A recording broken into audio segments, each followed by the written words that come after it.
এই সংক্ষিপ্ত সময়ের মধ্যে একজন পবিত্র মানুষকে নিয়ে কথা বলবো ইনশাআল্লাহ তাআলা। সমসাময়িক প্রেক্ষাপটে বিশেষ করে শেষ 100 বছরে যখন থেকে অটোম্যান এম্পায়ারদের ডিফিট করা হয়েছে 1921 সালের পর থেকে এই ট্রেন্ডটা খুব বেড়ে গেছে। নবী করিম সাল্লাল্লাহু আলাইহি ওয়াসাল্লামের পবিত্র চরিত্র নিয়ে এখন যে যার মতো করে ব্যাখ্যা করার প্রয়াস পেয়েছে আর কি। যদিও এটা আবু লাহাবের সুন্নাহ, আবু জাহেলের সুন্নাহ, এটা উতবা বিনতে আমের আরেকজন ছিল, উতবা বিনতে আবু মুঈত, আরেকজন ছিল সাল্লাম বিন আবু হুকাইক, আরেক ব্যক্তি ছিল আশনাক বিন শারিক, এরকম কিছু একটা তার নাম। এই সব মানুষরা ছিল আইয়ামে জাহিলিয়াতের মধ্যে। এই মানুষদেরই সুন্নাহ আর কি এখন নতুন করে চালু করা হচ্ছে বিভিন্ন জায়গায়, মুক্ত চিন্তার নামে, বাক স্বাধীনতার নামে, কলম চর্চার নামে, বিভিন্ন নাম দিয়ে আমরা এখন নবী সাল্লাল্লাহু আলাইহি ওয়াসাল্লামের পবিত্র চরিত্র নিয়ে যা ইচ্ছা তাই কথা বলার চেষ্টা করছি বা দুঃসাহস দেখাচ্ছি। তাব্বাত ইয়াদা আবি লাহাবি ওয়া তাব কি জন্য নাজিল হয়েছিল? নবী সাল্লাল্লাহু আলাইহি ওয়াসাল্লাম যখন সবাইকে সমবেত করে বলেছিলেন যে আমি যদি বলি তোমাদেরকে এই পাহাড়ের পিছনে শত্রু দল অপেক্ষা করছে, তোমরা কি আমার কথা বিশ্বাস করবে? সবাই বলেছিল যে আমরা তোমাকে আল আমিন বা সত্যবাদী বলে জানি, অবশ্যই তোমার কথা বিশ্বাস করব। তখন তিনি বলেছিলেন কুলু লা ইলাহা ইল্লাল্লাহ তুফলিহুন, তোমরা শুধু বলো লা ইলাহা ইল্লাল্লাহ, আল্লাহ ছাড়া কোনো ইলাহ নেই, তোমরা সফল হয়ে যাবে। এটা আইয়ামে জাহিলিয়াতের কথা।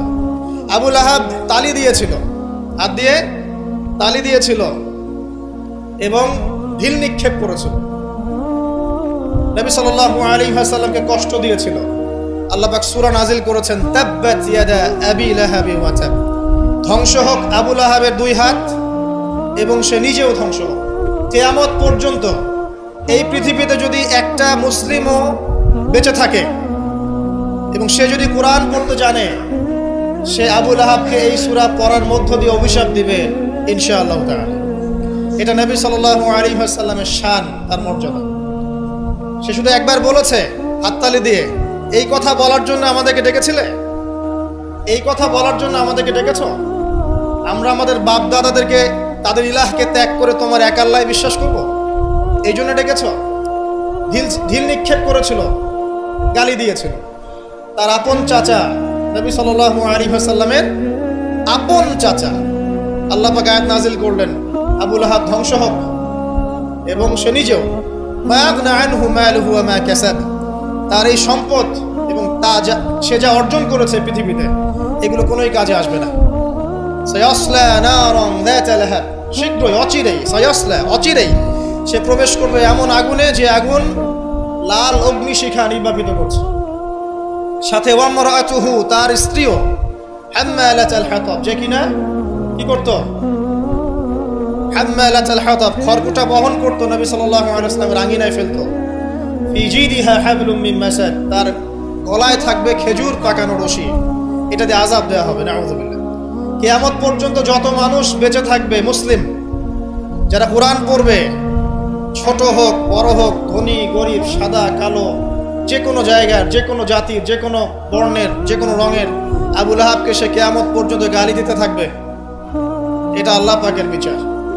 আর পরকালে তো তার জন্য যন্ত্রণাদায়ক শাস্তি অপেক্ষা করছে। আরেকজন ব্যক্তি ছিল যার নাম উতাইবা, এ আবু লাহাবেরই ছেলে। একদিন নবী সাল্লাল্লাহু আলাইহি ওয়াসাল্লামকে সে গিয়ে বলছে ওয়ান নাজমি ইযা হাওয়া, এই সূরার এই প্রথম দিকের আয়াতগুলো আমি বিশ্বাস করি না। এক পর্যায়ে নবী সাল্লাল্লাহু আলাইহি ওয়াসাল্লামের সাথে বাকবিতণ্ডা করতে লাগলো। আমাদের নবীজি তো তর্ক করতেন না, স্বল্পভাষী, মিষ্টিভাষী, নরম মানুষ ছিলেন, তর্ক করতেন না, নিজে কাউকে কখনো একটা থাপ্পড়ও দেননি, এমন মানুষ ছিলেন। তো সেই মানুষটাকে সে মুখে থুতু নিক্ষেপ করেছিল, তবে এই থুতুটা তার মুখ পর্যন্ত পৌঁছে নাই, আল্লাহ পাক পৌঁছাতে দেননি।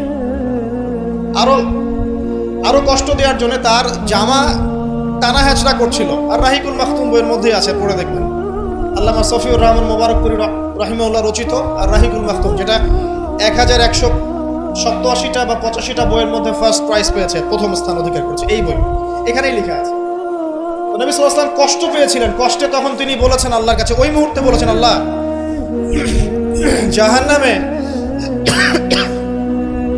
জাহান্নামে তোমার যে কুকুরগুলো আছে, জাহান্নামে কুকুর আছে আযাব দেওয়ার জন্য, এগুলোর মধ্যে একটা এর পিছনে আল্লাহ তুমি লেলিয়ে দিও। এটা বদদুয়া করেছেন নবী সাল্লাল্লাহু আলাইহি ওয়াসাল্লাম। আমাদের কিছু সুশীল আছে, তারা বলতে চায় যে নবী সাল্লাল্লাহু আলাইহি ওয়াসাল্লাম কখনো কটু ভাষা ব্যবহার করতেন না, কখনোই না। প্রয়োজন বোধে নবী সাল্লাল্লাহু আলাইহি ওয়াসাল্লাম বদদুয়াও করেছেন। প্রয়োজন বোধে নবী সাল্লাল্লাহু আলাইহি ওয়াসাল্লাম টানা 1.5-2 মাস ধরে বদদুয়া করেছেন। কোথায়? রাজির ঘটনা। রাজি একটা ঝর্ণার নাম, একটা কূপের নাম, এক একজন এক একভাবে ব্যাখ্যা করে। এখানে 10 জন সাহাবীকে চোরাগুপ্তা হামলা চালিয়ে হত্যা করা হয়। একদল লোক এসে বলেছিল, আপনার সাহাবীদের মধ্যে এমন কিছু সাহাবীকে পাঠান যাদেরকে আমাদের কওমে নিয়ে গেলে ইসলাম শেখা যাবে, মুআল্লিম। নবী সাল্লাল্লাহু আলাইহি ওয়াসাল্লাম 10 জন সাহাবীকে পাঠিয়েছিলেন। এই 10 জনকে ট্র্যাপে ফেলে, এখন যেমন মুসলিমদেরকে ট্র্যাপে ফেলে হত্যা করা হয়, ট্র্যাপে ফেলে 10 জনকে হত্যা করা হয়। 3 জন ভাগ্যবশত বেঁচে যান, পাহাড়ের উপরে আশ্রয় নেন। তাদেরকে বলে, তোমরা নেমে আসো, তোমাদেরকে ছেড়ে দেব। তারা তীরের আঘাতে ক্ষতবিক্ষত ছিলেন। তারা মনে করলেন হয়তোবা তার অঙ্গীকার রক্ষা করবে, নেমে আসলেন। নামার সাথে সাথেই তাদেরকে বেঁধে ফেললো, মক্কায় বিক্রি করে দিল। তাদের মধ্যে একজনের নাম খুবাইব রাদিয়াল্লাহু আনহু। খুবাইব রাদিয়াল্লাহু আনহু, যার নাম আমাদের যুব সমাজ জানে না। আমাদের যুব সমাজ শাহরুখ খানের নাম জানে, খুবাইব রাদিয়াল্লাহু আনহু নাম জানে না। যাকে মক্কার সবার সামনে, একটা গাছের নিচে মক্কার সবার সামনে শুলদণ্ড দিয়ে হত্যা করা হলো। শুলদণ্ড মানে পিছনের রাস্তা দিয়ে কিছু একটা লোহার দণ্ড প্রবেশ করিয়ে মাথা দিয়ে বের করে দেওয়া। এই দণ্ড দিয়ে তাকে হত্যা করা হয়েছে। হত্যা করার আগে তাকে বলা হয়েছে, তুমি কি চাও? সে বলেছে, আমি 2 রাকাত নামাজ পড়তে চাই। এবং নামাজটাকে সংক্ষিপ্ত করেছে। সংক্ষিপ্ত করে সে হাত তুলে আল্লাহর কাছে দোয়া করেছিল, আল্লাহ উপস্থিত যারা আছে এদের একটাকেও তুমি ছেড়ো না। ওয়াকতুলহুম বাদাদা, তাদের সবাইকে তুমি সবগুলাকে এক জায়গায় করে হত্যা করো। দেখা গেছে ওই সবার লাশ বদরের কূপে পড়েছিল। বদরের পরেও যে যুদ্ধগুলো হয়েছে এগুলোতে এরা মারা গেছে। বদরের পরে যে যুদ্ধগুলো হয়েছে এরপরে এগুলো মারা গেছে। আসলে ঘটনাটা বদরের পরেই সম্ভবত। যাই হোক, আমি যেটা বলতে চাচ্ছি, খুবাইব রাদিয়াল্লাহু আনহুকে তখন অপশন দেওয়া হয়েছিল যে তোমার জায়গায় যদি মুহাম্মদ সাল্লাল্লাহু আলাইহি ওয়াসাল্লামকে হত্যা করি, তুমি কি নিষ্কৃতি নিবে? সে তখন বলেছিল রাদিয়াল্লাহু আনহু যে আমার জায়গায় মুহাম্মদ সাল্লাল্লাহু আলাইহি ওয়াসাল্লামের একটা চুলকেও যদি আঘাতপ্রাপ্ত করা হয় আমি সেটাও বরদাস্ত করব না। এবং তিনি তখন একটা কবিতা আবৃত্তি করেছিলেন। বিভিন্ন কিতাবের মধ্যে কবিতাটা আছে, ওয়ালাস্তু বালি হিনা উক্তালু মুসলিমান, আমি কোনো পরোয়াই করি না যখন আমাকে মুসলিম হিসেবে মৃত্যু দেওয়া হচ্ছে। আলাই জামিন কানা লিল্লাহি মাসরাই, যে পাশেই আমাকে পাশ ফেরানো হোক না কেন, এই পাশ আল্লাহর জন্যই। যালিকা লিলাহ ওয়া ইয়াশা, তিনি এমন একজন ইলাহ যিনি চাইলে ইউবারিক আলা ফি কুল্লি শিলইন মুমাজ্জাআত, তিনি আমার দেহের প্রত্যেকটা হাড় এবং গোশতের টুকরায় বারাকা দিতে পারেন। তাকে এভাবে শহীদ করা হয়। এই 10 জনকে ট্র্যাপে ফেলে হত্যা করা হয়েছিল। খুবাইব রাদিয়াল্লাহু আনহু তাদের মধ্যে একজন। খেয়াল করে দেখেন, নবী সাল্লাল্লাহু আলাইহি ওয়াসাল্লাম এই ঘটনার পরে 1 থেকে 1.5 মাস তিনি টানা বদদুয়া করেছেন এই কওমকে যেন আল্লাহ পাক ধ্বংস করে। ঠিক আরেকটা ঘটনা এর কয়েক মাস পরে ঘটে যায়, এর নাম বীরে মাউনার ঘটনা। বীরে মাউনা একটা জায়গার নাম, যেখানে একইভাবে দিন শেখার কথা বলে দায়ীদেরকে ডেকে নিয়ে এসে 70 জন দায়ীকে একসাথে হত্যা করা হয়েছে ট্র্যাপে ফেলে। এই জিনিসগুলো হিস্ট্রির কথা মনে করিয়ে দেয় আমাদেরকে। ইসলামের ইতিহাস পড়ে দেখেন, মঙ্গলরা, ওদিকে রোমকরা, বাইজেন্টাইনরা বিভিন্ন সময় মুসলিমদেরকে ভেবে ট্র্যাপে ফেলে হত্যা করেছে। মসজিদে ঢুকিয়ে চারদিক থেকে মসজিদকে পুড়িয়ে দিয়েছে, আগুন দিয়ে দিয়েছে। এরকম অনেক ঘটনা ঘটেছে ইতিহাসে। আব্বাসীয় খেলাফতের সময় মঙ্গলরা যখন আক্রমণ করেছিল, মাত্র 40 দিনের ব্যবধানে 10 থেকে 20 লক্ষ মানুষকে হত্যা করেছে, সবাই মুসলিম। একটা কথা মনে পড়ে যায় ঘটনাটা বলতে গেলেই, ওই সময় আব্বাসীয় খেলাফতের যে মানে আমির ছিলেন বা খলিফা ছিলেন, তারা মোটামুটি দুনিয়া পূজারী হয়ে গিয়েছিলেন আর কি। দুনিয়ার যে মোহ তাদের মধ্যে ঢুকে গিয়েছে, ধন সম্পদ জমা করে করে এক একজন স্তূপ করেছিল আর কি। তো মঙ্গল যে কমান্ডার ছিল, যে হত্যা করেছে, সে আব্বাসীয় খলিফাকে তখন হেসড়ে নিয়ে এসে বলছে, কি চাও? সে বলছে, আমি পিপাসার্ত, পানি চাই। কারাগারে নিয়ে গিয়ে ওর মুখটা দুজন মিলে খুলে, দুজন দিক থেকে ধরে সোনার পয়েন্ট ঢালা হয়েছে গলার মধ্যে, বলছে খাও, এগুলো পান কর। ওই মঙ্গল কমান্ডার, যে মঙ্গল, ওই যে হালাকু খান নাম শুনেছেন, চেঙ্গিস খা হালাকু, ওদের বংশধর, সে বলছিল যে এই যে ধন সম্পদগুলো তোমরা জমা করেছিলে, মুসলিমদেরকে বলছে, মুসলিম খলিফাকে, এই ধন সম্পদগুলো তোমরা যে জমা করেছিলে, এইগুলো যদি নিজেরা জমা না করে তোমাদের জনগণের কল্যাণে ব্যয় করতে, তারা আজকে তোমার পক্ষে যুদ্ধ করতো। এখন এগুলো খাও, পানি নাই। মঙ্গল কমান্ডারের কাছে শিক্ষণীয় বিষয় আছে না? যেটা বলছিলাম, নবী সাল্লাল্লাহু আলাইহি ওয়াসাল্লাম ক্ষেত্র বিশেষে বদদুয়া করেছেন। এই ব্যক্তির সম্পর্কে বদদুয়া করেছিলেন যে আল্লাহ আমাকে কষ্ট দিয়েছে, আমার মুখে থুতু নিক্ষেপ করতে চেয়েছে, আমার পোশাক ছিঁড়ে ফেলেছে, আল্লাহ তুমি তোমার জাহান্নামের কুকুরের মধ্যে একটা কুকুরকে দিয়ে খাইয়ে দিও। এই ব্যক্তি সিরিয়ায় গিয়েছিল ব্যবসা করতে, হঠাৎ করে রাত্রেবেলা দেখে চারপাশে বাঘ। আর এগুলো কোনো গাল গল্প নয়, হঠাৎ করে বাঘ চারপাশে। সে বলছে আমি মারা যাব। তার সঙ্গী সাথীরা বলছে যে আমরা তো এখানে আছি, কোনো সমস্যা নেই, আমরা তো কিছু দেখতে পাচ্ছি না। সে বলছে না, আমি যা দেখতে পাচ্ছি তোমরা দেখতে পাচ্ছ না। রাতের অন্ধকারে ঠিকই একটা বাঘ এসে তার গলা গর্দান ছিঁড়ে নিয়ে চলে গেছে। ওই যে বদদুয়া নবী সাল্লাল্লাহু আলাইহি ওয়াসাল্লামের, এই যে ফল। আরেকদিন নবী সাল্লাল্লাহু আলাইহি ওয়াসাল্লাম নামাজ পড়ছেন কাবার হাতিমে, সেজদা দিয়েছেন। উকবা বিন আবি মুঈত, একজন কাফের, ওই যে উটের, বড় উটের ঘটনা জানেন না, উটের নাড়ি ভুড়ি নিয়ে এসে তার গর্দানে গলায় চাপিয়ে দিল, আর পা দিয়ে নবী সাল্লাল্লাহু আলাইহি ওয়াসাল্লামের গালটাকে ঠেসা দিয়েছিল, যাতে প্রায় তার চোখ বের হয়ে আসতেছে এমন একটা অবস্থা। যদি কাউকে এভাবে চাপ দেওয়া হয় খুব জোরে, চোখটা লাল হয়ে যাবে না? এইভাবে স্পষ্ট লেখা আছে সিরাতের গ্রন্থগুলোতে। নবী সাল্লাল্লাহু আলাইহি ওয়াসাল্লামকে এই অবস্থা থেকে উদ্ধার করলেন তার মেয়ে ফাতিমা রাদিয়াল্লাহু আনহা। আল্লাহর নবী প্রচন্ড কষ্ট পেলেন এই দিন, প্রচন্ড কষ্ট, এবং হাত তুলে তিনি একটা একটা করে নাম উল্লেখ করতে থাকলেন। আল্লাহ, আবু জাহেল ইবনে হিশাম, উকবা বিন আবি মুঈত, উতবা, শাইবা, রাবিআ, নাম উল্লেখ করতে থাকলেন। আল্লাহ, এদেরকে তুমি ছেড়ো না, এদেরকে দেখে নিও। নবীজি একবার যখন আল্লাহর সামনে বলবেন কিয়ামতের মাঠে, আল্লাহ আমার উম্মত, আল্লাহ আমার উম্মত, আল্লাহ পাক এক দোয়াতেই নবী সাল্লাল্লাহু আলাইহি ওয়াসাল্লামকে বলবেন, তোমার উম্মতের মধ্যে যার অন্তরে সরিষা পরিমাণ ঈমান আছে ওকে বের করে নিয়ে আসো। সেই মানুষ যদি বদদুয়া করে নাম ধরে, তাদের কি অবস্থা হবে এবার চিন্তা করেন। সেই মানুষের শান, তার মর্যাদা, তার চরিত্র নিয়ে কেউ যদি কথা বলে, কটূক্তি করে, তার অবস্থা পরকালে কি হবে চিন্তা করেন। দুনিয়াতে হয়তো কিছু হবে না, হয়তো পার পেয়ে যাবে।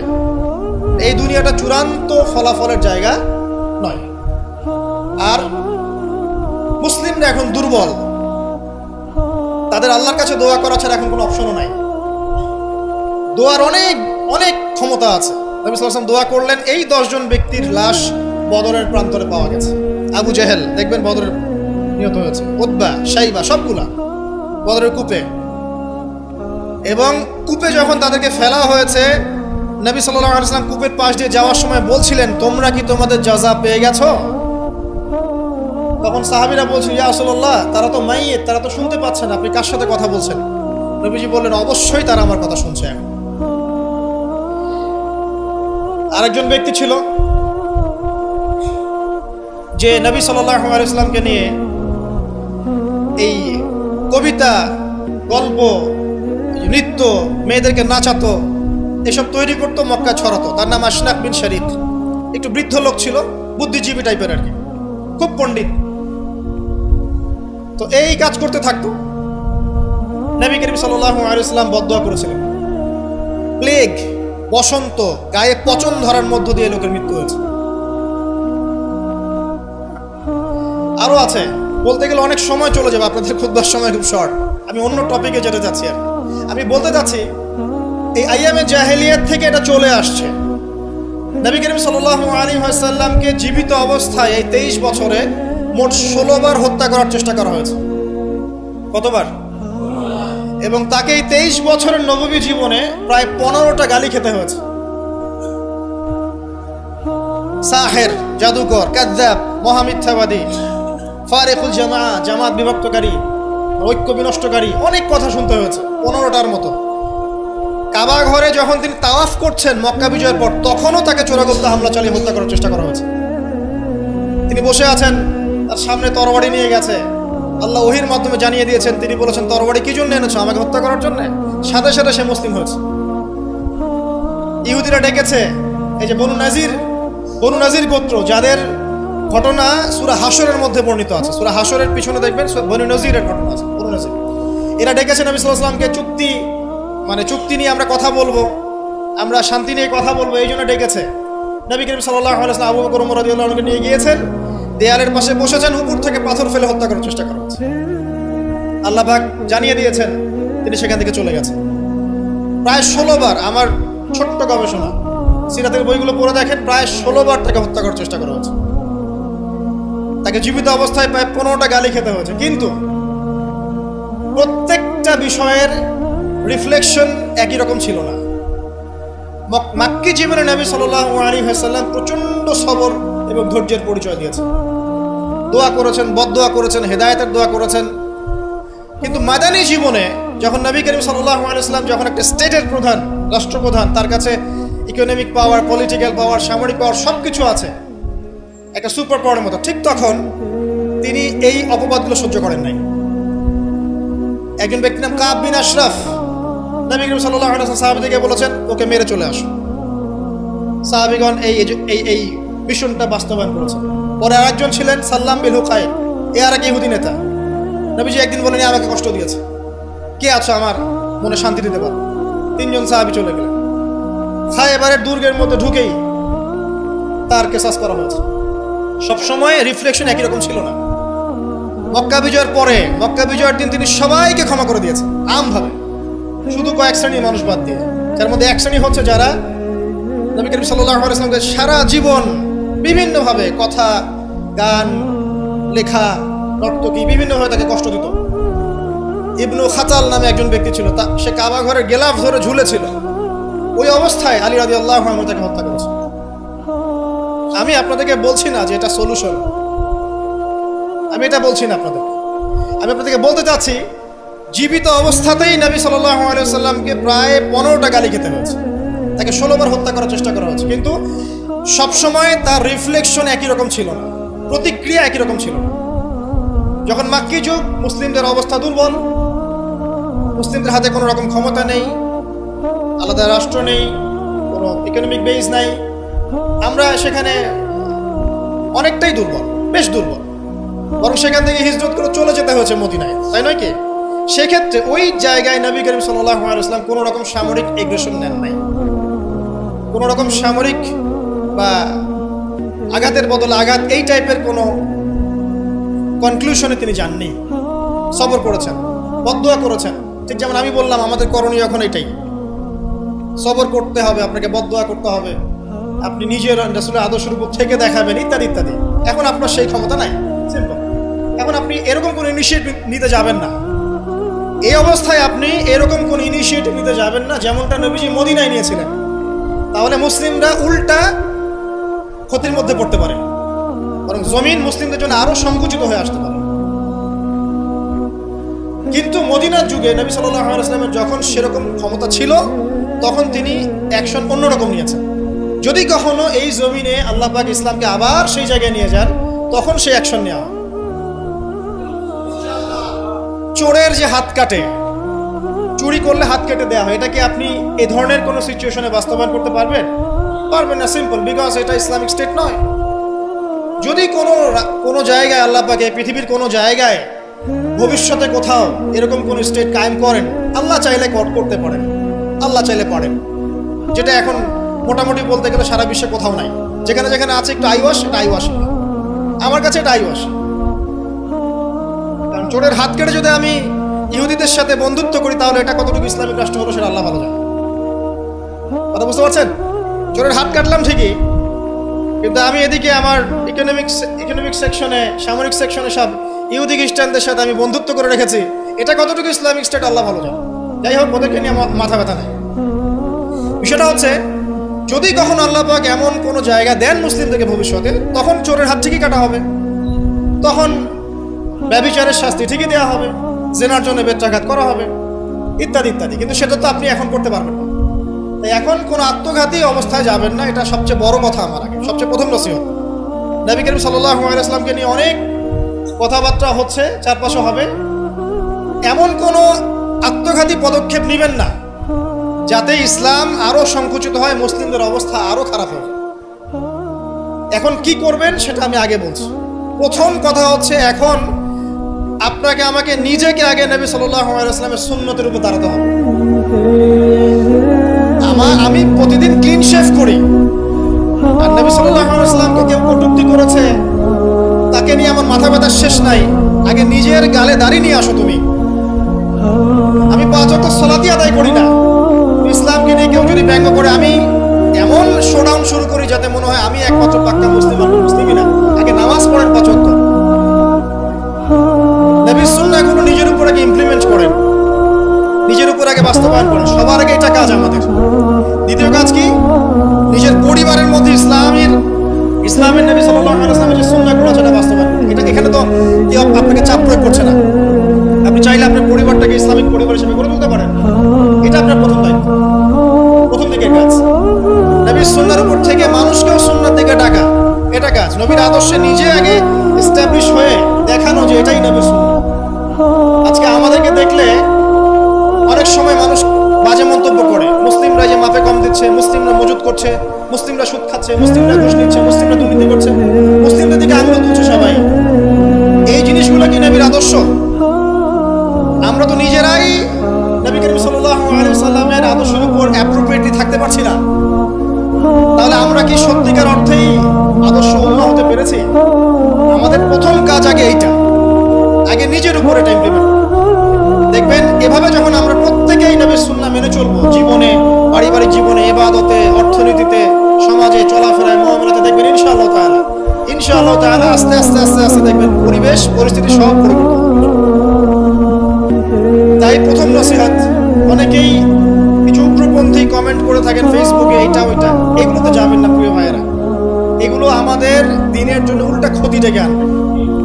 এবং যারা ইচ্ছাকৃতভাবে মুসলিমদেরকে উস্কায়, তারা চায় যে মুসলিমরা এমন কোনো কাজ করে যাতে তারা মুসলিমদেরকে ডমিনেট করার কোনো সুযোগ খুঁজে পায়। আত্মঘাতী কোনো পদক্ষেপে যাবে, এটা আমার প্রথম নসিহত।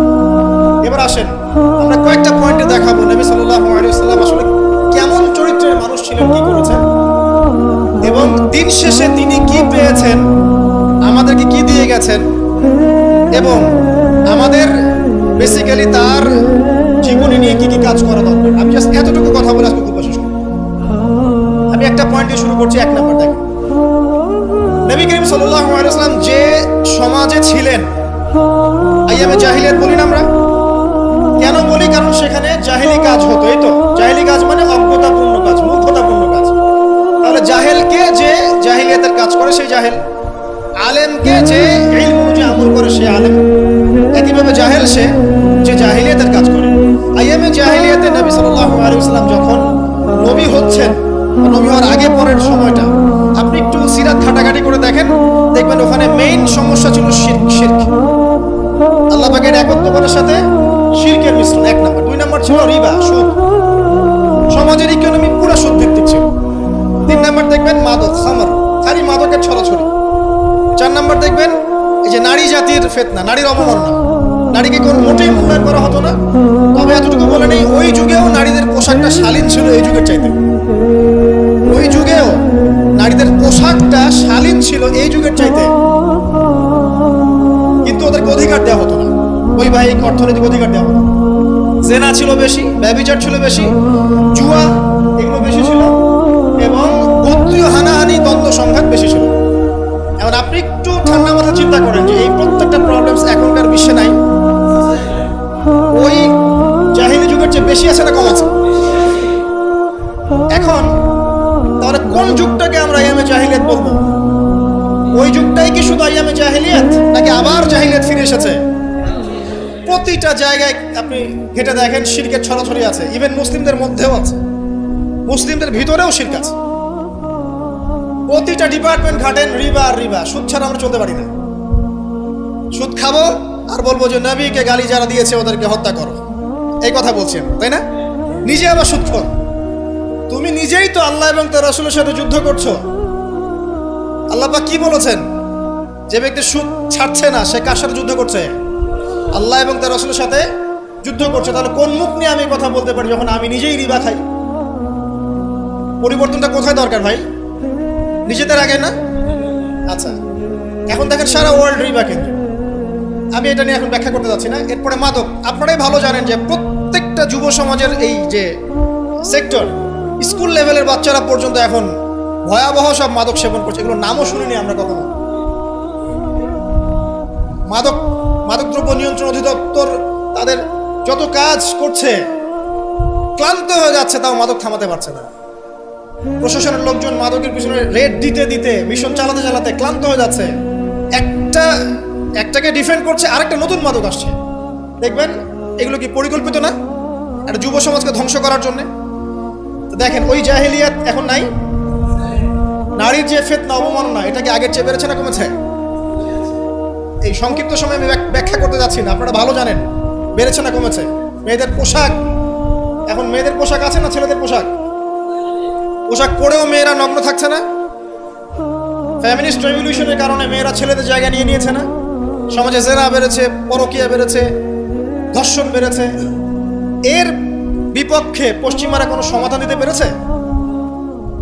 নবী সাল্লাল্লাহু আলাইহি ওয়াসাল্লামের বহু বিবাহ নিয়ে যারা কথা বলে, তাদের দেশে 91% মেয়ে ধর্ষণের, 91% যে রেপ হয়, 100% রেপের মধ্যে 91% মহিলা, এবং যাদের বয়স 20 বছরের কম, 18 বছরের কম, 18 বছরের কম প্রায় 46% সম্ভবত আমি দেখলাম মেয়ে রেপের শিকার হয়েছে। ওই সভ্যতায় যারা আমাদেরকে শিখায় যে ইসলামে বহুবিবাহ কেন নবী সাল্লাল্লাহু আলাইহি ওয়াসাল্লাম এতগুলো বিয়ে করেছেন, তারা শিখায়। বাদ দেন, ওইদিকে আমি যাচ্ছি না। মূল কথা বলছি যে এই জাহেলিয়াতের সমাজটাকে নবী সাল্লাল্লাহু আলাইহি ওয়াসাল্লাম পরিবর্তন করেছিলেন কিনা? কত বছরের মধ্যে?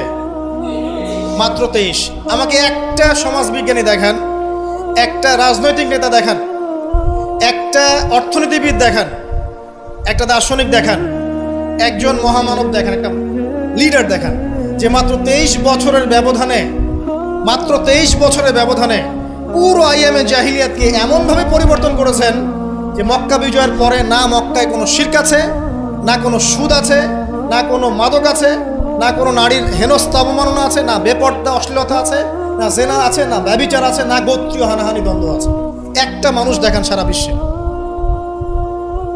চরিত্র কি নিয়ে গঠিত হয়? শুধু কি বিবাহ কেন্দ্রিক বিষয় নিয়েই চরিত্র গঠিত?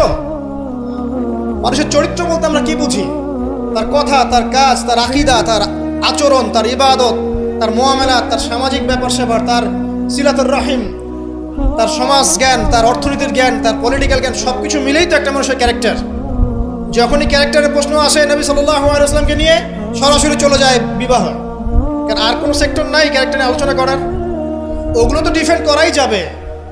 যাদের সাথে এই পর্যন্ত বাহাসে বসেছেন তারা তো আর ওই বিষয়গুলো বোঝে না যে কোন জ্ঞান দিয়ে এই ইন্টারনালি ব্লাইন্ড সেকুলার প্রজন্মকে ডিফেট করা যায়।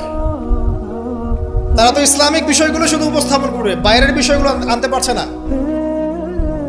সো একটা মানুষের চরিত্র কত মহান হলে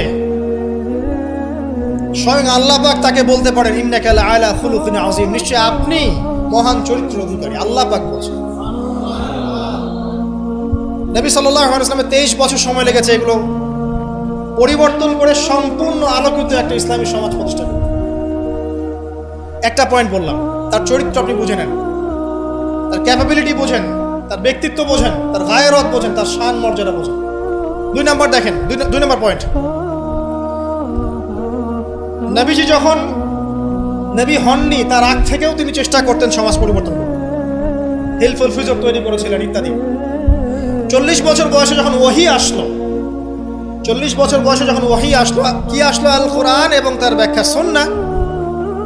এই কোরআন এবং সুন্নাহকে কাজে লাগিয়ে, এর শিক্ষা দিয়ে, এর জ্ঞানটাকে প্রচার করে, মানুষের মধ্যে এর জ্ঞানটাকে ইনস্টল করে নবী সাল্লাল্লাহু আলাইহি ওয়াসাল্লাম পুরো সমাজটাকে সংস্কার করলেন।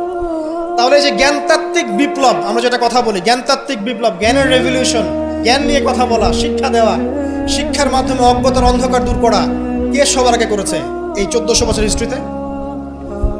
যারা এখন আমাদেরকে সায়েন্টিফিক এবং টেকনোলজিক্যাল জ্ঞানের কথা বলে, ওই পশ্চিমা সভ্যতায়, তারা কতদিন হলো সভ্য হয়েছে?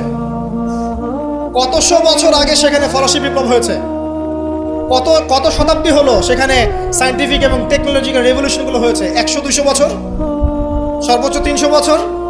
1400 বছর আগে নবী সাল্লাল্লাহু আলাইহি সাল্লাম ইকরা দিয়ে জ্ঞানের রেভলিউশন করেছে। সাহাবীদেরকে জ্ঞান শিক্ষা দিয়েছেন। কোন জ্ঞান? অভ্রান্ত সত্যের উৎস, ওহীর জ্ঞান। ওরা যে জ্ঞান শিখাচ্ছে সেটা কি? বস্তুবাদী জ্ঞান। এখানে পরকাল নাই, এখানে আপনার জিন নাই, মালায়েকা নাই, বেহেশত নাই, জান্নাত নাই, জাহান্নাম নাই, হিসাব নাই, মিজান ফজিলত কিছুই নাই, ঈশ্বর নাই। Godless education system.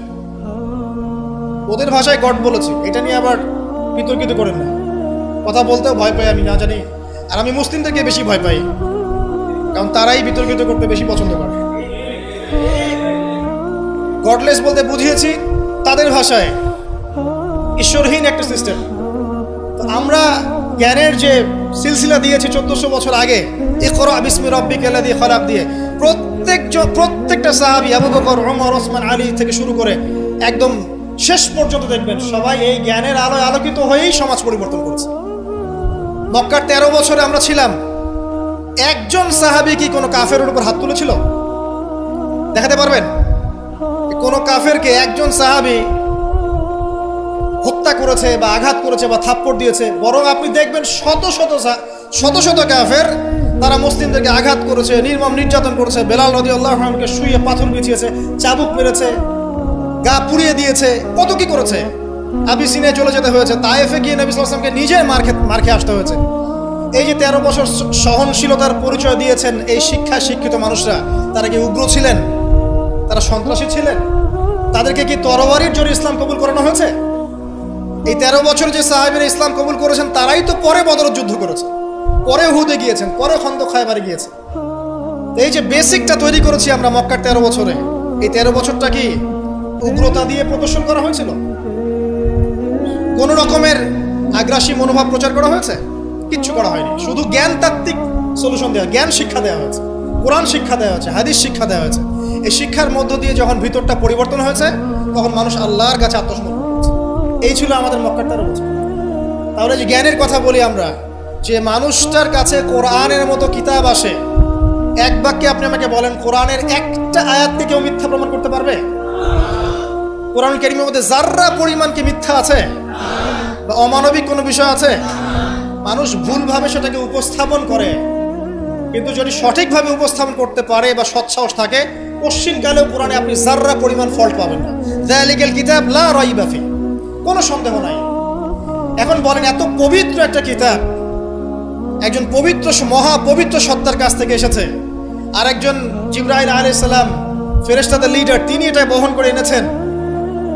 এখন যে মানুষটার উপরে এটা নাজিল করা হচ্ছে, তিনি কত পবিত্র চরিত্রের অধিকারী, এখন আপনি চিন্তা করেন। যদি তার চরিত্রের মধ্যে যাররা পরিমাণ অপবিত্রতা থাকতো, তাহলে কোরআন কি তার উপর নাজিল হতো? বুঝতে পারছেন? মনে করেন আমাদের চরিত্রে কি অসংখ্য অপবিত্রতা আছে না?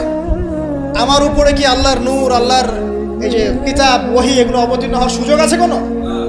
নাই। আল্লাহ পাক পবিত্র মানুষদেরকে বাছাই করেন। আল্লাহ রাব্বুল আলামিন সবচেয়ে পবিত্র মানুষকে বাছাই করেছিলেন মহাপবিত্র কিতাব দেওয়ার জন্য। এটাই তো যথেষ্ট তার চরিত্র ব্যাখ্যা করার জন্য। আর কি প্রয়োজন? যার কাছে কোরআন নাজিল হতে পারে, তার চরিত্র নিয়ে কথা বলার কোনো অবকাশই নাই। তিনি যে কাজই করেছেন, যখন যে কথাই বলেছেন, যে ইনিশিয়েটিভ নিয়েছেন, প্রত্যেকটাই আল্লাহর হুকুমেই নিয়েছেন, এর হুকুমের বাইরে কিছু করেন। শুধু তাই নয়, তার শত্রুরা পর্যন্ত মক্কায় কখনো বলতে পারেনি তিনি মিথ্যাবাদী, তিনি মাপে কম দেন, তিনি ওয়াদা খেলাফ করেন, তিনি অমুক, তিনি তমুক। তার শত্রুরা পর্যন্ত এটা বলতে পারেনি। বরং তার শত্রুরা বলেছিল এভাবে যে তোমাকে আমরা অবিশ্বাস করি না, বরং তুমি যে কোরআনের কথা বলছো এটাকে আমরা অস্বীকার করছি। এটা 2 নম্বর পয়েন্ট। জ্ঞানের রেভলিউশন আমরা দিয়েছি, নবী সাল্লাল্লাহু আলাইহি ওয়াসাল্লাম দিয়েছে। আর এই জ্ঞান না থাকলে আপনি তো শূন্য। আমরা ঠিকই তো আছি জ্ঞানের উপরে। আর একটা বিষয় সবার কান খুলে শুনে রাখা উচিত, পবিত্র কোরআন এবং সহিহ সুন্নাহ বা নবী সাল্লাল্লাহু আলাইহি ওয়াসাল্লামের সুন্নাহর মধ্যে এমন কোনো বিষয় নাই যেটা ব্যাখ্যা করা হয়নি। এটা মানতে যদি আপনার আপত্তি থাকে, আমরা আপনার সাথে লড়াই করব না, আমরা আপনার সাথে ঝগড়া করব না, বিবাদ করব না, আপনাকে আঘাত করব না। কিন্তু আপনাকে বিনয়ের সাথে বলবো, আপনি আরো 10 বার স্টাডি করেন, আপনি আরো 10 বার স্টাডি করেন, কোরআন এবং সুন্নাহকে আরো 10 বার স্টাডি করেন। আপনি খুঁজে পাবেন ইনশাআল্লাহ কোরআন এবং সুন্নাহর মধ্যে কোনো রকমের ভুল ত্রুটি, মানবতা বিরোধী কিছু নেই। আল্লাহ পাক আমাদের সবাইকে বোঝার তৌফিক দান করুন। এগুলো রাখেন তো ভাই, কে বুদ্ধি দিচ্ছে? আপনি রাখেন, এটা রাখেন।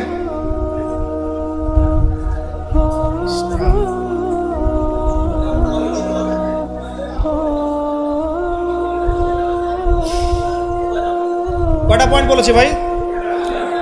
শেষ করছি, সময় কম। তৃতীয় পয়েন্ট শোনেন, তৃতীয় পয়েন্টটা শোনেন। নবী করিম সাল্লাল্লাহু আলাইহি ওয়াসাল্লাম শুধু এমন মানুষ ছিলেন না যিনি শুধু কোরআন সুন্নাহর কথাগুলো নিজেই বলে ক্ষান্ত হয়েছেন, নিজের উপর আমল করেন নাই। এমন মানুষ তিনি ছিলেন না। প্রত্যেকটা আয়াত এবং হাদিস যখন এসেছে তার কাছে, তিনি নিজে আগে সেটার উপর আমল করে দেখিয়েছেন। দেখেন, একজন মানুষ দিন প্রচার করছেন, একজন মানুষ যিনি পরিবার চালানোর জন্য রুজি রোজগারের চেষ্টা করছেন, একজন মানুষ তিনি পিতার দায়িত্ব পালন করছেন, একজন মানুষ তিনি স্বামীর দায়িত্ব পালন করছেন। নবী সাল্লাল্লাহু আলাইহি ওয়াসাল্লামের স্ত্রীরা কি তার প্রতি অসন্তুষ্ট ছিল? একজন মানুষ যিনি আবার যখন মদিনায় গেছেন তখন সেখানকার সামরিক বিষয় ডিল করছেন, পররাষ্ট্রনীতি অ্যাপ্লাই করছেন, রাজা বাদশাদের কাছে ইসলামের দাওয়াত দিচ্ছেন, যখন প্রয়োজন হচ্ছে তখন বদরের মাঠে তিনি অস্ত্র ধরছেন। একজন মানুষ যে এতগুলো কাজ করছেন, এই ভার্সেটাইল ক্যারেক্টার পাওয়া যাবে একটা মানুষ দেখান মহাবিশ্বে। একটা মানুষকে দেখান যার কাছে এই চরিত্রের সবগুলো দিক আছে, যিনি একজন আদর্শ পিতা, আদর্শ নেতা, আদর্শ অর্থনীতিবিদ, আদর্শ ফিলোসফার, আদর্শ পলিটিশিয়ান, আদর্শ লিডার, কমান্ডার। একটা মানুষ দেখান যার মধ্যে এই সব গুণাবলীর সংমিশ্রণ আছে। তারপরেও কি ব্যাখ্যা করতে হবে যে এই মানুষের চরিত্র আল্লাহ পাক কর্তৃক সার্টিফাইড, এই মানুষ আল্লাহর কর্তৃক মনোনীত একজন বান্দা? আর তো কিছু প্রয়োজন নাই। আবার নিজের উপর আমল দেখেন, এত কিছুর পরেও নিজে রাত জেগে তাহাজ্জুদ করছেন, পা ফুলিয়ে ফেলছেন, সবচেয়ে বেশি জিকির করছেন, সবচেয়ে বেশি তেলাওয়াত করছেন, সবচেয়ে বেশি রোজা রাখছেন, সবচেয়ে বেশি নামাজ পড়ছেন। শুধু কথা বলেই ক্ষান্ত থাকছেন না, নিজেও আমল করছেন এবং সবচেয়ে সেরাটা করছেন। এমন একজন মানুষকে খুঁজে দেখান যে শুধু বড় বড় কথা নিজে বলেই না, বরং আমল করেও দেখায়। বহু অর্থনীতিবিদ আছে, দেখবেন অনেক বড় বড় কথা বলবে, নিজেই সুদখোর। বহু দেখবেন পলিটিশিয়ান আছে, বড় বড় কথা বলবে, নিজেই করাপ্টেড, দুর্নীতিবাজ। বহু দেখবেন সোশ্যাল নেতা আছে, অনেক বড় বড় সামাজিক রেভলিউশনের কথা বলে। আপনি দেখবেন এই নবী সাল্লাল্লাহু আলাইহি ওয়াসাল্লামের এই সোনালী সমাজকে সে মূল্যায়ন করছে। বহু দেখবেন ফিলোসফার আছে, দার্শনিক, আমরা এটাতে পড়েছি, যে দর্শনের বড় বড় বিষয় নিয়ে কথা বলছে, জ্ঞান, আত্মা, ঈশ্বর, মহান সত্তা, পরম সত্তা, জ্ঞানের ডেফিনেশন, বস্তুবাদ, অভিজ্ঞতাবাদ, কত কথা বলছে। দেখবেন শেষে গিয়ে একটা কনক্লুশনও আসতে পারে না আজ পর্যন্ত। জ্ঞান আসলে কি এটার ব্যাখ্যাতে আসতে পারে না, একটা কনক্লুশন আসতে পারে না। আমরা যেমন বলছি জ্ঞান মানে ওয়াহি, আল্লাহর ওয়াহি হচ্ছে চূড়ান্ত জ্ঞান, সিম্পল, শেষ, ফুল স্টপ। আল্লাহর ওয়াহি হচ্ছে চূড়ান্ত জ্ঞানের উৎস, আল্লাহর ওয়াহি হচ্ছে চূড়ান্ত জ্ঞানের উৎস, ফুল স্টপ। এটা আমাদের কমপ্লিমেন্ট, আমাদের আকীদা, মানহাজ। আর তাদেরকে দেখবেন জ্ঞান মানে বুদ্ধি, জ্ঞান মানে অভিজ্ঞতা, জ্ঞান মানে সমন্বয় ইত্যাদি বলতে বলতে মুখের ফেনা উঠে যাচ্ছে, কোনো কনক্লুশন আসতে পারছে না কেউ।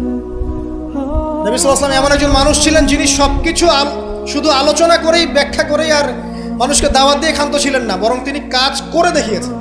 অ্যাজ এ ফিলোসফার তিনি সফল, অ্যাজ এ পলিটিশিয়ান সফল, অ্যাজ এ সামরিক লিডার তিনি সফল, একজন কূটনীতিবিদ তিনি সফল, সমাজবিজ্ঞানী তিনি সফল, অ্যাজ এ ফাদার তিনি সফল, অ্যাজ এ হাজব্যান্ড তিনি সফল।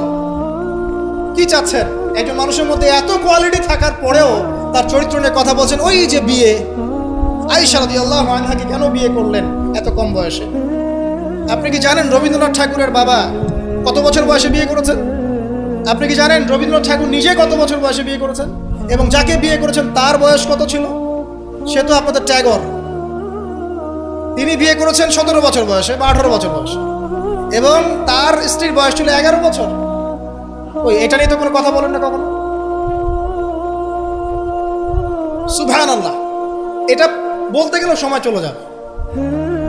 তাওরাত, ইহুদিরা কথা বলে এখন এগুলো নিয়ে। তালমুদ, ওদের একটা কিতাব আছে তালমুদ, ওখানে এমনও লেখা আছে যে 9 বছরের নিচে মেয়েকে বিয়ে করাটা পুণ্যের কাজ। নেন, ইহুদি ওল্ড টেস্টামেন্টেও আছে এটা। মনুসংহতি একটা কিতাব আছে, বই, কিতাব বলা ঠিক হবে না, সেখানেও এসেছে মেয়ের যখন বয়স মানে বয়সন্ধিকালে আসবে, ঋতুস্রাব হচ্ছে, তাকে বিয়ে দিতে হবে।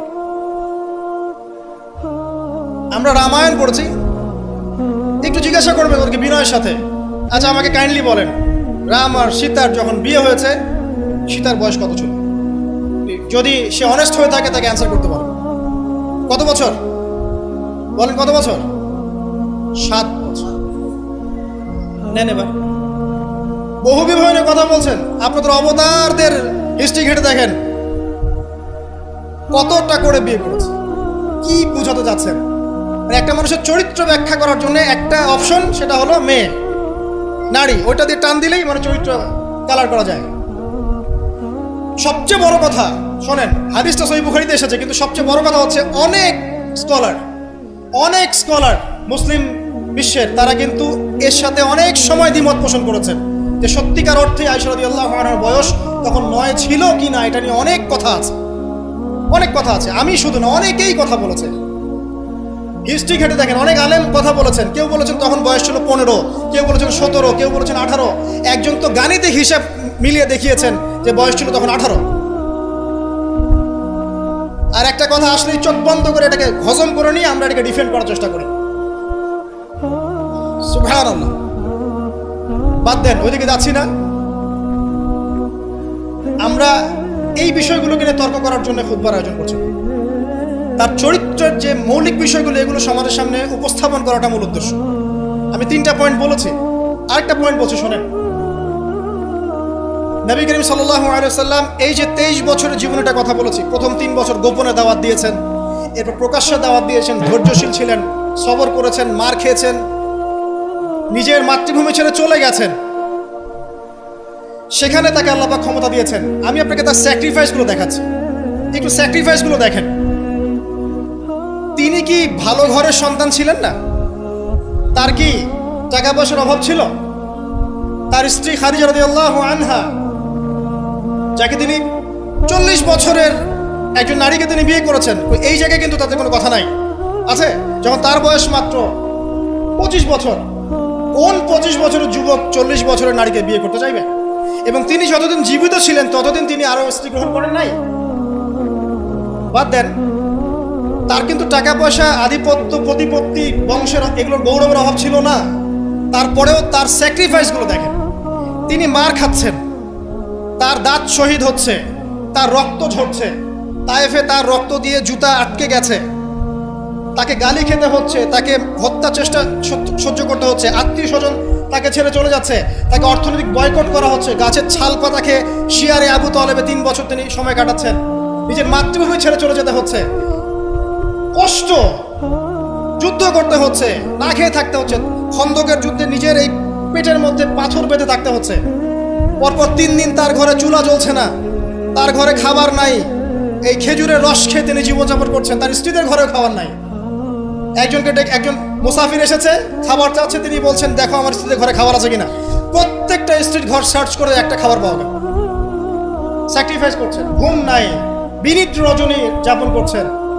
এই যে শারীরিক কষ্ট, মানসিক কষ্ট, অর্থনৈতিক কষ্ট, দেশ ত্যাগ করা, এই যে কঠিন সবর, সংগ্রাম, মুজাহাদা, তার স্বার্থটা কি আমাকে বল? তার কি স্বার্থ? এখানে নবী সাল্লাল্লাহু আলাইহি ওয়াসাল্লামের ব্যক্তি স্বার্থটা কোথায়? তাকে তো আল্লাহ পাক মাকামে মাহমুদ দিয়েছেন, জান্নাতের সর্বোচ্চ মাকাম আল্লাহ পাক তাকে দিয়েছেন। ইন্না আতাইনাকাল কাউসার, তোমাকে আমি কাউসার দিয়েছি, সম্মান দিয়েছে, মর্যাদা দিয়েছে। আলাম ইয়াজিদকা ইয়াতীমান ফাআওয়া ওয়া ওয়াজাদাকা দাল্লান ফাহাদা ওয়া ওয়াজাদাকা আইলান ফাগনা। আছে না সূরা? আলাম নাশরাহ লাকা সাদরাক ওয়া ওয়াদা'না আনকা ওয়িজরাক আল্লাযী আনকাযা যাহরাক ওয়া রাফা'না লাকা যিকরাক। তার জিকির, তার স্মরণকে সম্মানিত করা হয়েছে। সারা দুনিয়ার মানুষ তার নাম শুনলে সাল্লাল্লাহু আলাইহি ওয়াসাল্লাম পড়ে। প্রত্যেকটা মুসলিম এই উম্মতে মুহাম্মাদের মধ্যে, মুসলিম বা নন মুসলিম, হুএভার হি ইজ, তার মৃত্যুর পরে তার চেহারা তাকে দেখানো হবে, বলা হবে এই ব্যক্তিকে যাকে তোমাদের কাছে পাঠানো হয়েছে। তিনি আমাদেরকে ভাই বলে সম্বোধন করছেন। তিনি বলছেন, কাশ আমি আমার ভাইদেরকে দেখতে পেতাম। সাহাবীরা বলছেন, আমরা কি আপনার ভাই নই? তিনি বলছেন, না, তোমাদের পরে যারা আসবে আমাকে না দেখেই বিশ্বাস করবে এরা আমার ভাই। সব নবীকে দোয়া কবুলের এখতিয়ার দিয়ে দেওয়া হয়েছে। সব নবী দোয়া দুনিয়ায় করে ফেলেছেন। আমাদের নবীজি এত কষ্ট করার পরেও দুনিয়াতে দোয়া করেন নাই। তিনি পরকালে দোয়াটা জমা রেখেছেন, সেটা শাফাআত, আমাদের সবার জন্য শাফাআত করবেন তিনি ইনশাআল্লাহ। এই শাফাআতে সমস্ত কবিরা গুনাহগার ব্যক্তি জান্নাতে যাবে। আমাকে বলেন, সব নবী যখন ইয়া নাফসি করবে, স্বয়ং নবীরা পর্যন্ত, এই নবীর মধ্যে আদম আছেন, নূহ আছেন, মূসা ঈসার মতো নবী আছেন আলাইহিস সালাম, ইব্রাহিম আলাইহিস সালামও আছেন, আবুল আম্বিয়া ওয়াল মুরসালিন। তখন তিনি বলবেন, ইয়া উম্মতি ইয়া উম্মতি। এখন আমাকে বলেন তার স্বার্থ কোথায়? তিনি যে এত হিউজ একটা স্ট্রাগল করলেন সারাটা জীবন ধরে। আমি আপনাকে তার স্ট্রাগলের সর্বশেষ নমুনাটা বলছি। একদম মৃত্যু সজ্জায় যখন তার মৌতের যন্ত্রণা উঠে যায়, তিনি বলছেন মৃত্যুর যন্ত্রণা প্রচন্ড, তিনি এই কথা বলছেন আর চেহারাটা মুছছেন পানি দিয়ে। তখন ফাতিমা রাদিয়াল্লাহু আনহা এসে বলছেন, আমার বাবার কষ্ট, আমার বাবার কষ্ট। আর ফাতিমা রাদিয়াল্লাহু আনহাকে তিনি কানে কানে একটা কথা বললেন। ফাতিমা রাদিয়াল্লাহু আনহা হাসতে শুরু করলেন। তখন আয়েশা রাদিয়াল্লাহু আনহা পরে জিজ্ঞাসা করেছিলেন যে, কি বলেছে তোমাকে তোমার বাবা? তিনি বলেছিলেন যে, আমাকে আমার বাবা বলেছে যে এই যন্ত্রণা তার ইন্তেকাল হবে। তখন আমি কাঁদতে শুরু করলাম। তারপরে আমাকে তিনি বললেন, আমার পরিবারের মধ্যে তুমি সবার আগে আমার সাথে দেখা করবে জান্নাতে। তখন আমি হাসতে শুরু করলাম। এই জায়গায় একটা ঘটনা ছিল, সেটা হলো যখন তিনি প্রচন্ড কষ্ট করছেন মৃত্যুর যন্ত্রণায়, ফাতিমা রাদিয়াল্লাহু আনহা তিনি বলছেন, আমার বাবার কষ্ট। নবী সাল্লাল্লাহু আলাইহি ওয়াসাল্লাম বলছেন, শোনো ফাতিমা, লিসেন, এই স্টেটমেন্টটা খুব ভালো করে শোনেন এবং মন থেকে উপলব্ধি করার চেষ্টা করেন। তিনি বলেছেন, হে ফাতিমা, আজকের পর থেকে তোমার বাবার কোনো কষ্ট থাকবে না। আমার কথা বুঝতে পারছেন না? আজকের পর থেকে তোমার বাবার কোনো কষ্ট থাকবে না, মানে আজকে তিনি জান্নাতুল ফিরদাউসে চলে যাবেন। এই যে 23 বছর তিনি ছিলেন নবী হিসেবে, প্রতিটা দিন রাত তাকে দিনের জন্য কষ্ট করতে হয়েছে। শারীরিক কষ্ট, মানসিক কষ্ট, খাদ্যের কষ্ট, বাসস্থান। আচ্ছা, আমরা তো অনেক কথা বলি অনেক নেতাদেরকে নিয়ে, অনেক দার্শনিক, বিজ্ঞানী, সমাজবিজ্ঞানী, ফিলোসফার, বুদ্ধিজীবী ইত্যাদি। আমাদের যা আছে আমরা একটু মিলাই। নবী সাল্লাল্লাহু আলাইহি ওয়াসাল্লামের কি ছিল? এই মহান নেতা যিনি সারা জীবন কষ্ট করলেন, শেষে ফাতিমা রাদিয়াল্লাহু আনহাকে বলছেন, আজকের পর কোনো কষ্ট থাকবে না, আজকেই শেষ, সব কষ্ট আজকেই শেষ হয়ে যাবে। এই ব্যক্তির কি বাড়ি ছিল ডুপ্লেক্স? এই ব্যক্তির কতটুকু জমি ছিল? এই ব্যক্তি কতটুকু খাবার খেয়েছে প্রত্যেক দিন? এই ব্যক্তির কয়টা আলিশান জামা ছিল আমার মতো আপনার মতো? এই ব্যক্তির কত ব্যাংক ব্যালেন্স ছিল? এই ব্যক্তির কি ছিল দুনিয়াতে? দুনিয়ার জীবন চলার জন্য তার ঘরে কি ছিল আসলে? আমাদের প্রত্যেকের ঘরে যা আছে, নবী সাল্লাল্লাহু আলাইহি ওয়াসাল্লামের চেয়ে বেশি সম্পত্তি আছে। এই হিউজ স্ট্রাগল তিনি করলেন কার জন্য, মানে কাদের জন্য? তিনি পেলেনটা কি? এক কথায় উত্তর হচ্ছে, এই কষ্ট তিনি করেছেন উম্মতে মুহাম্মাদির জন্য। আফসোস, দুর্ভাগ্য যে আজকে উম্মতে মুহাম্মাদির মধ্যে এক শ্রেণীর মানুষ তার চরিত্র নিয়ে কথা বলে, দুঃসাহস করে, লজ্জায় তাদের মাথা হেড হয়ে যায় না। লজ্জা থাকতে হয় মানুষের মধ্যে। তো ধরেন কেউ একজন আপনার প্রতি ইহসান করেছে, অনেক উপকার করেছে আপনার, আপনি যদি তাকে নিয়ে ভালো মন্দ কথা বলা শুরু করেন, বুঝতে হবে আপনার নির্লজ্জ প্রকৃতির মানুষ, লজ্জাই নেই আপনার। আপনি একজন মানুষের কাছে ইহসান গুজার, সে আমার জন্য কত পরিশ্রম করেছে, আপনার তো তার পা ধুয়ে দেওয়া উচিত। সাহাবা একরাম রাদিয়াল্লাহু আনহুম এই কাজটাই করতেন এবং তারা আল্লাহ এবং তার রাসূলকে আপন মনে করতেন। কোনোদিন তার কাছে গিয়ে কোনো হাত যে পেতেছে কখনো ফিরে আসে নাই খালি হাতে। কোনোদিন কেউ দান চেয়েছে তিনি ফিরিয়ে দেননি। একদিন নামাজে দাঁড়িয়েছেন, ইকামত হওয়ার পরেও আবার বাসা চলে গিয়েছেন। সাহাবীরা অবাক, কি ব্যাপার? একটু পর ফিরে আসলেন, বললেন আমার কাছে কিছু দিনার ছিল, এগুলো সাদাকা করে দিয়ে তারপরে নামাজে দাঁড়ালেন। সবসময় সত্য বলেছেন, সত্যের উপর থেকেছেন, এতিমদের খোঁজ নিয়েছেন, বিধবাদের পাশে ছিলেন, উম্মাকে ঐক্যবদ্ধ করেছেন, মানুষের মাঝে ভেদাভেদ দূর করেছেন, এক ওয়ান উম্মাহ নেশন গঠন করেছেন, সুদ দূর করেছেন, মাদক দূর করেছেন, শিরক দূর করেছেন, আল্লাহ ভোলা মানুষকে আল্লাহকে চিনিয়েছেন, পরকালকে চিনিয়েছেন, মানুষকে জান্নাতের পথ দেখিয়েছেন। কি করেন নাই? আপনি আমাকে একটা সেক্টর দেখান যেটা মানুষ করার বাকি থাকে, যেটা তিনি করেন নাই, একটা সেক্টর দেখান। তারপরে মহান মানুষের সম্পর্কে আমরা বাজে ধারণা লালন করছি, আজে বাজে কথা বলছি। দেখুন, এখন মুসলিমদের হয়তো কিছু করার নাই, বদদোয়া তারা করবে, এবং এই বদদোয়ায় নিঃসন্দেহে ইফেক্টেড হবে তারা যারা নবী সাল্লাল্লাহু আলাইহি ওয়াসাল্লামের সাথে শত্রুতা করছে, কোনো সন্দেহ নাই। কিন্তু এমন একটা সময় আসবে, দেখবেন আজকে থেকে 100, 200, 500 বছর, কত বছর আমরা জানি না, যে এই পৃথিবীর বুকে নবী সাল্লাল্লাহু আলাইহি ওয়াসাল্লামকে নিয়ে একটা বাজে মন্তব্য করার মানুষ অবশিষ্ট থাকবে না ইনশাআল্লাহ। এটা আসবেই। কবে? ননসেন্স প্রশ্ন, আমি জানি না, কিন্তু আল্লাহ এবং তার রাসূল কোরআন হাদিসে বলেছেন আসবেই। ওটা না আসা পর্যন্ত কিয়ামত হবে না ইনশাআল্লাহ। আমি আর খুতবা লম্বা করছি না, আর অনেক কথা হয়তো বলতে পারতাম, আমাদের হাতে টাইম কম, শুধু এখানে একটা পয়েন্ট বলে শেষ করে দিব। প্রিয় ভাইয়েরা এবং বোনেরা যারা খুতবা শুনবেন, আমাদের নিজেদের কিছু কাজ আছে। আমি আমভাবে সমস্ত মুসলিমদেরকে অনুরোধ করব, ইনক্লুডিং মি, আমাকে অলসো। সর্বপ্রথম আমাদের কাজ হচ্ছে নবী সাল্লাল্লাহু আলাইহি ওয়াসাল্লামের সুন্নাহগুলোর উপর আমল করা। সবার আগে আমাদের কাজ হচ্ছে নবী সাল্লাল্লাহু আলাইহি ওয়াসাল্লামের পবিত্র জীবনী মুখস্থ করে ফেলা। এখন ওয়াদা করেন আল্লাহর কাছে যে আগামী 1 থেকে 2 মাসের মধ্যে আপনি যে যেখানে পড়াশোনা করছেন করেন, আমার কোনো আপত্তি নাই। নবী সাল্লাল্লাহু আলাইহি ওয়াসাল্লামের পবিত্র জীবনী অন্তত আর রাহিকুল মাখতুম বইটা মুখস্থ করে ফেলবেন। আপনি নিজে কতটুকু জানেন নবী সম্পর্কে, এটা বড় টেস্ট। আমাদের নিজেদেরকে আগে জানতে হবে নবী সম্পর্কে, আমরা জানি কতটুকু। আমি হয়তো অনেক একটু এগ্রেসিভলি কথাগুলো বললাম, কিন্তু এটা দুঃখের সাথে বলছি যে আমাদের যুব সমাজ নবী সাল্লাল্লাহু আলাইহি ওয়াসাল্লামকে চিনে না।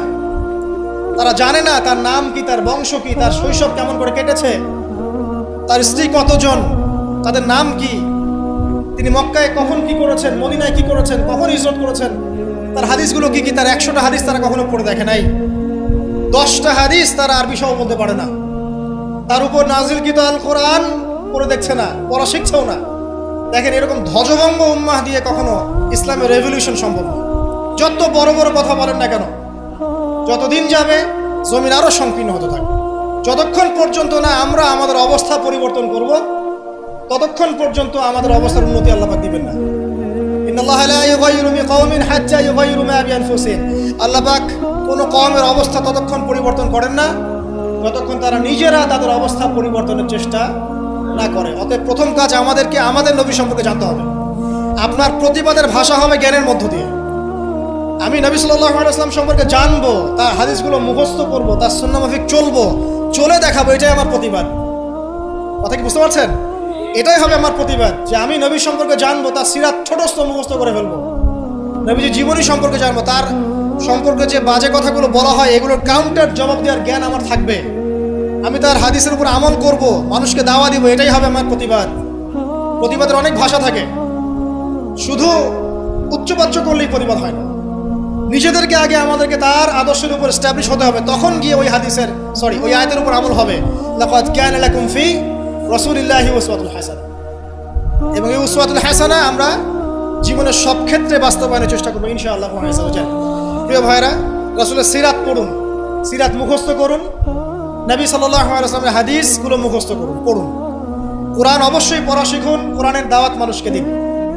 উগ্র পন্থায় যাবেন না, একই সাথে শৈথিল্যতাবাদীও হবেন না, মধ্যম পন্থায় থাকেন, ইসলামের দিকে মানুষকে ডাকতে থাকেন। রাতারাতি কোনো ফলাফল পাওয়া যায় না, আস্তে আস্তে আস্তে আস্তে দেখবেন ফলাফল আসবে।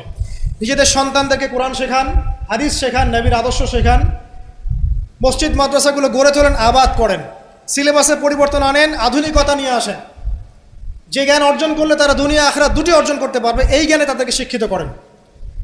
এবং ইলমের সাথে, প্রজ্ঞার সাথে, নূর বসিরার সাথে, মাউইজাতুল হাসানা, এগুলো দিয়ে আপনি ইসলামের দুশমনদের মোকাবেলা করেন। আল্লাহ পাক আমাদের সবাইকে নবী সাল্লাল্লাহু আলাইহি ওয়াসাল্লামের আদর্শে আদর্শবান হওয়ার তৌফিক এনায়েত করুন, আমিন।